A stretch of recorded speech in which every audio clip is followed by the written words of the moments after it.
Hello guys, आज की इस वीडियो लेक्चर में बात करेंगे इंट्रोडक्शन ऑफ पॉलीमर की।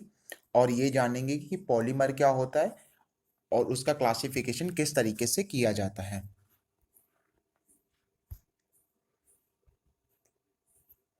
तो फर्स्ट है यहाँ पे इंट्रोडक्शन ऑफ पॉलीमर।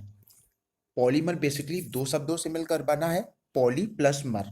पॉली का अर्थ है काफी सारे और मर का मतलब है यूनिट, मतलब काफी सारी यूनिट मिलकर पॉलीमर का निर्माण करते हैं। अभी जो काफी सारी यूनिट होते हैं इनको हम लोग नाम देते हैं रिपीटिंग यूनिट, और इन्हीं को हम कहते हैं मोनोमर। तो हम मोनोमर को इस तरीके से डिफाइन कर सकते हैं, small molecules who makes the polymer. Now example is the polyethylene. अब हम लोग ये देखेंगे कि जो पॉलीएथिलीन होता है वो किस तरीके से बनता है। तो यहाँ पर हम लोगों ने एथिलीन के एन मोनोमर ले लिए हैं और उनका पॉलीमराइजेशन करा देंगे, देन इसके बाद पॉलीएथिलीन बन जाता है। नेक्स्ट है डेफिनेशन ऑफ पॉलीमर। यदि मैं पॉलीमर की एक यूनिक डेफिनेशन की बात करूं तो यहाँ पे जो स्मॉल मॉलिक्यूल्स होते हैं जिनको हम लोग मोनोमर कहते हैं वो आपस में इंटरलिंक हो जाते हैं और एक लंबी चेन बनाते हैं जिसको हम लोग पॉलीमर के नाम से भी जानते हैं। इसका दूसरा नाम हम लोग मैक्रो मॉलिक्यूल्स भी कह रखते हैं, क्योंकि मैक्रो का मतलब काफ़ी बड़ा। तो यहाँ पे जो मोनोमर की रिपीटिंग नंबर होता है वो बहुत ज़्यादा होता है। इसको हम इस तरीके से भी डिफाइन कर सकते हैं ना। और हम लोग यहाँ पे पॉलीमर के कुछ बेसिक टर्म देखेंगे, जैसे कि पॉलीमराइजेशन और डिग्री ऑफ पॉलीमराइजेशन। तो जो पॉलीमराइजेशन होता है वो हम इस तरीके से कह सकते हैं कि जब छोटे छोटे मॉलिक्यूल्स मिलकर एक बड़ा मॉलिक्यूल्स बनाते हैं, लाइक पॉलीमर बनाते हैं, तो ये जो प्रोसेस होता है इसी को हम लोग पॉलीमराइजेशन प्रोसेस कहते हैं। Now next is the degree of polymerization. ये क्या होता है, ये हमारा नंबर ऑफ रिपीटिंग यूनिट होता है। जैसा कि मैंने पिछले वाले एग्जाम्पल में बताया जो कि पॉलीएथिलीन था, वहाँ पर हम लोगों ने एथाइलिन की रिपीटिंग यूनिट ले रखी थी। अब है क्लासिफिकेशन ऑफ पॉलीमर। पॉलीमर को कितने तरीके से क्लासीफाई कर सकते हैं, तो काफ़ी सारे तरीके होते हैं। यदि हम बेस्ड अपॉन सोर्स करें, लाइक नेचुरल या synthetic, based upon structure, based upon polymerization, addition और condensation, based upon polymer backbone chain. Now next is the based on application. Next is the based upon monomer like homopolymer या copolymer. And next is the based on heating property. अब हम इन्हें एक एक करके देखेंगे। तो फर्स्ट है हम लोगों का बेस्ड ऑन सोर्स। सोर्स के आधार पर इनको तीन तरीके से कैटेगराइज किया जा सकता है। पहला natural polymer, next semi synthetic polymer, and last is the synthetic polymer. Natural polymer क्या होते हैं, वे पॉलीमर जो डायरेक्ट प्लांट या एनिमल से निकाले जाते हैं, जैसे कि प्रोटीन है या सेलुलोज है या स्टार्च या रबर। रबर जो कि हैवियाना ब्राजीलिसिस ट्री से निकाला जाता है। नौ सेमी सिंथेटिक प्रोडक्ट क्या होते हैं, जो कि पेट्रोलियम से भी बनाए जा सकते हैं और नेचुरल प्रोडक्ट से भी बनाए जा सकते हैं, जैसे कि सेलुलोज डेरिवेटिव, इसके अंतर्गत रेयान है, नौ सेलुलोज नाइट्रेट है, मेथाइल सेलुलोज है। And next is the synthetic polymer. Way polymer जो पेट्रोलियम ऑयल से बनाए जाते हैं उनको हम लोग कहते हैं सिंथेटिक पॉलीमर, जैसे कि polypropylene, polyethylene, nylon 6,6। Next is the based on structure. Structure के आधार पर बेसिकली इनको चार भागों में बांटा गया। पहला है linear polymer, second is the branch polymer, and third cross link, and last is the network polymer.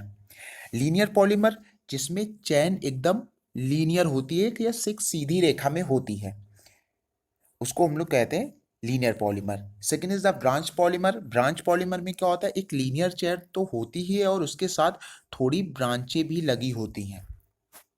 Now next is the cross link polymer. Cross link में क्या होता है, कुछ लीनियर चेन होती हैं और ये लीनियर चेन आपस में इंटरकनेक्ट रहती हैं।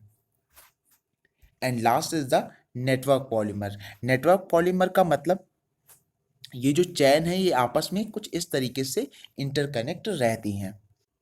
Next is the based on polymerization. तो पॉलीमराइजेशन के बेसिस पे हम इसको दो तरीके से क्लासिफाई कर सकते हैं। पहला एडिशन पॉलीमराइजेशन और दूसरा कंडेंसेशन पॉलीमराइजेशन। अगर मैं बात करूं एडिशन पॉलीमराइजेशन की, तो इसमें क्या होता है, बॉन्ड का रीअरेंजमेंट होता है बिना किसी एटम के लॉस हुए। मतलब यहाँ पर ये जो डबल बॉन्ड लगा हुआ है ये अरेंज होके सिंगल बॉन्ड में कन्वर्ट हो जाएगा और एक नया प्रोडक्ट फॉर्म कर लेगा। और यहाँ पे एक चीज और ध्यान रखने योग्य है कि यहाँ पे कोई भी अलग से बाईपास प्रोडक्ट नहीं बनता, जैसे कि H2O है या NH3 है। अब यदि मैं इसके एग्जाम्पल को देखूं तो यहाँ पे हम लोगों ने टेफ्लॉन बनाया है जो कि टेट्राफ्लोरोएथिलीन के पॉलीमराइजेशन से बनाया है। Next is the condensation polymerization. इस पॉलीमराइजेशन में दो मोनोमर होते हैं जो आपस में रिएक्ट कर एक नया प्रोडक्ट बनाते हैं और साथ में कुछ बाईपास प्रोडक्ट बनाते हैं। बाईपास प्रोडक्ट मीन्स जैसे वाटर है या मेथेनॉल है। इसको हम स्टेप ग्रोथ पॉलीमराइजेशन के नाम से भी जानते हैं। जैसे कि मैं बात करूं नायलॉन 6,6 में, यहाँ पे दो मोनोमर उपयोग हो रहे हैं, एक एडिपिक एसिड है और हेक्सामेथिलीन डायमीन है। ये दोनों आपस में मिलकर नायलॉन 6,6 बनाते हैं और साथ में H2O भी बनाते हैं जो कि एक हमारा ये बाईपास प्रोडक्ट होता है। Next is the based on polymer backbone chain. Polymer backbone chain के आधार पर बेसिकली पॉलीमर को दो भागों में बांटा गया है। पहला ऑर्गेनिक पॉलीमर और दूसरा इनऑर्गेनिक पॉलीमर।